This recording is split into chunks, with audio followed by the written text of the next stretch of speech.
and welcome to Cinema Sense, the show where we give our 2 cents on whether or not a movie may be worth your hard-earned cash at the box office. I'm your host and unqualified movie critic, Bryce Cooke, and today we're going to be talking about a movie I'm pretty sure no one asked for, Dora and the Lost City of Gold. So where Dora and the Lost City of Gold kicks off is about 10 years after we last saw Dora when she was a 8-year-old cartoon child. But now 10 years later, she's a human high school-aged girl. But don't worry, the movie actually explains that the cartoon version of Dora that we remember is actually a culmination of her and her cousin Diego's imagination while they're growing up together in the jungle. Or, you know, it doesn't. Dora is now a high school-aged teenager, and up until this point, she has been homeschooled in the jungle alone by her loving parents who are vaguely professors or archaeologists. It's not super clear what their profession is, but what I gather is that they get paid a decent amount of money to live in the jungle and vaguely discover things. Early on in the movie, Dora's parents decide that they have maybe not done the best parenting they possibly could for Dora's social skills, so they decide to ship her off to live with Diego, who actually left for the city a while ago, to tackle the challenges of high school and ultimately to make friends. And while Dora's taking on the challenges of high school, her parents are actually going to discover the lost city of gold, Palapata, which is incidentally wanted by generic treasure hunters who also love gold. However, her parents go off grid, so the treasure hunters actually kidnap Dora, Diego, and 2 other vague high school students to track down her parents, because apparently Dora is the only one who can track her parents in the jungle effectively.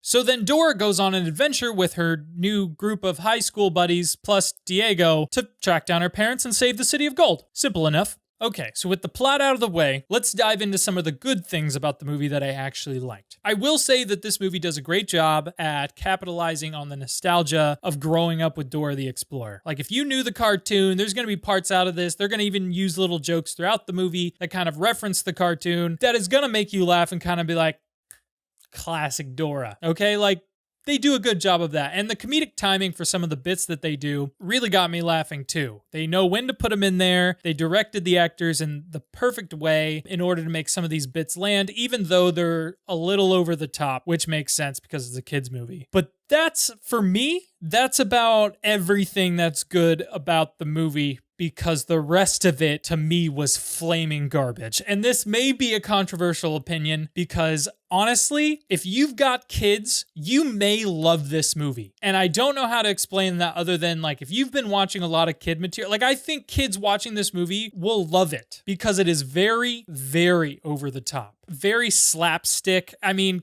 I was a grown-ass man watching this movie, which was an experience on its own. But I know that kids and parents alike were cracking up around me at parts that I winced. So you may end up loving this movie, but hear out my criticisms about this movie. My main point of contention with this movie is the plot. And I understand that it's pretty much a kid's movie. So does the plot really need to be that deep? Probably not. It just needs to be simple and easy to follow. But that's the problem. It's not easy to follow. There are points in the logic of this movie that kind of betrays itself.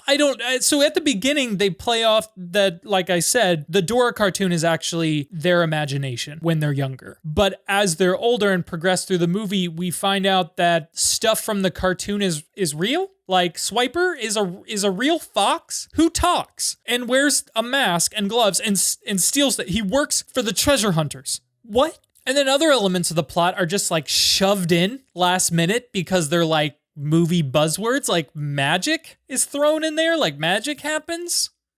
But only like in the last 10 minutes of it's kind of like a weird reveal that like all of a sudden magic. Also, CGI choices were very strange, okay? Like, Boots the monkey is horrifying. They wanted him to kind of look like the same color scheme as he did when he was in the cartoon, but like also look like a real monkey, but it ends up being terrifying. He's a creepy looking monkey, and I don't understand how that passed focus groups. But my last point of contention with this whole movie, which is funny because it kind of counteracts the fact that I said this was partially a good thing about the film, is the humor. 70%, I would say, of the jokes that are told in this movie are poop and fart jokes. There's literally a scene in this movie where part of the humor is that this girl needs to poop. She needs to poop in the jungle, and this is part of the movie. And Dora's gonna help her dig a poop hole so that she can poop in the jungle. And then whenever it's not a poop and fart joke, it's borderline inappropriate. There's a point in the movie where they shift back into cartoon form, and we see a cartoon's butt. And also, we see scorpions have sex on a person's head. We see two CGI scorpions have sex on a person's head. Just A-quality stuff.